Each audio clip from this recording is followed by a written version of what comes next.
Paris, the city of light. From the Eiffel Tower to the Arc de Triomphe, this jewel of Europe is home to magnificent monuments that draw tourists from all over the world. Many of them come to gaze in wonder at the spectacular churches, like Notre Dame. But just a mile from that famed house of God sits another stunning place of worship, unknown to many. The Grand Mosque of Paris. The Grand Mosque of Paris is a wonderful structure on the left bank. It is the central focus of Islam in Paris, and indeed it is probably the most distinct and important Muslim architectural institution in all of Europe. The Grand Mosque was built in 1926 as a token of gratitude for the 100,000 North African Muslims who fought and died for France in World War I. It is a marvel of design and beauty. But there is another hidden facet of the Grand Mosque. A mysterious legend whispered for decades, but known only to a few. The details of individual cases are very difficult to identify. What are the secrets locked inside the Grand Mosque of Paris? And what role did this house of worship play in one of the most wrenching episodes in modern history? 9 months into World War II, German forces conquer France and set up the Vichy government. The collaborationist regime assists in carrying out Adolf Hitler's Nazi program, which includes rounding up Jews and sending them to concentration camps. To help carry out their plan, the Nazis attempt to recruit local Muslims. The German strategy was to try to reach out to a significant Muslim community in France to try to win them over to the German side. The Germans begin with Kadur ben Gabrit, a well-respected Muslim elder and the head of the Grand Mosque. In public, Ben Gabrit is friendly and cooperative with the Nazis. But privately, he is hatching a secret and dangerous plot. The Grand Mosque will hide Jews from the Nazis. The mosque gave Jews certificates of Muslim identity. You could pass as Muslim if you had this birth certificate or certificate from the mosque. While some Jews evade detection with the fake documents, the mosque simply doesn't have enough to go around.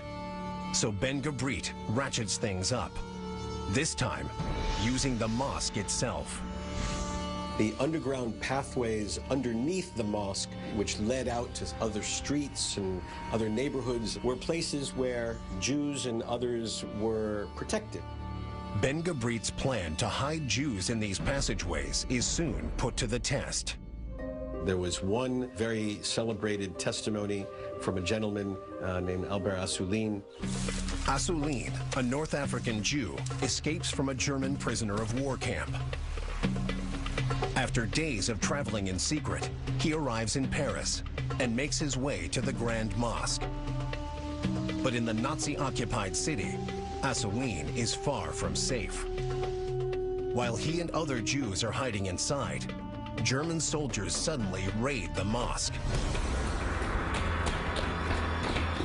The mosque would trigger a series of lights that would flash when the Germans were about to enter the premises of the mosque, and Jews would recognize these lights and would find hiding places within the catacombs, behind closet doors. Assouline uses these catacombs to escape, owing his life to the Grand Mosque. It wasn't so much Muslims saving Jews as an interreligious act of faith. It was really Algerians and Moroccans and Tunisians helping other Algerians, Moroccans, and Tunisians despite a religious difference. But the mosque's commitment to saving Jews is about to face its greatest challenge yet. In wartime Paris, a pop singer named Salim Halali is a big hit in town. Halali was one of the most famous singers of the day, very known in the Parisian nightlife. Halali is also a Jew. And when the Nazis decide to seize him, The Grand Mosque of Paris becomes his last desperate hope for survival. But can the mosque help save one of the most famous men in France?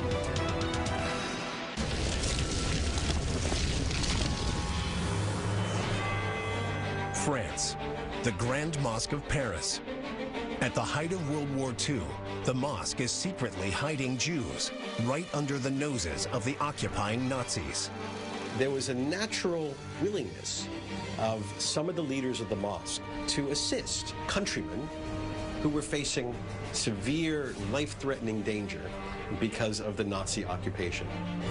That danger extends to the Muslims themselves, including the mosque's leader, Kadour Ben Gabrit, who is about to put everything on the line to help save someone seemingly impossible to hide, a famous Jewish pop singer named Salim Halali.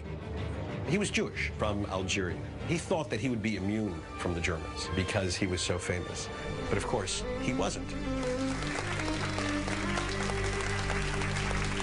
And he got word that the Germans were going to come after him.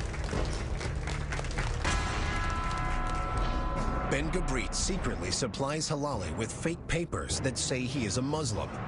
And then, Ben Gabrit takes an even bolder step. He had a tombstone at the Muslim cemetery outside Paris engraved with Halali's father, so that Halali could say when the Germans came after him, "See, I'm Muslim, I'm not Jewish. Just go check the cemetery. You'll see where my father is buried." Surprisingly, the Nazis are fooled, and Halali survives the war.